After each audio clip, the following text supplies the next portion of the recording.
Maswerteng gabi po mga ka-STL natin sa Laguna. Narito na po ang resulta ng STL Laguna. Third draw result, August 5, 2026. Araw ng Miyerkules. Kaya kunin nyo na po ang inyong mga ticket. Narito na po ang resulta. Para po sa STL Laguna, third draw result, August 5, 2026. 9 p.m., 29 at 12 in exact order.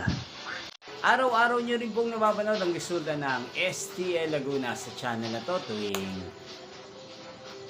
12 p.m., 5 p.m. at 9 p.m. Sa mga gusto kong magpa-shoutout, mag-comment lang po kayo para bukas po sa first draw result ng STL Laguna, isa-shoutout ko po kayo. Inyo pong napanood ang resulta ng STL Laguna sa channel na to, Roderick Hernandez TV. Maraming salamat po sa patuloy nyo pong panonood at pagsuporta dito sa aking channel. Magkita-kita pong muli tayo bukas ng 12 p.m.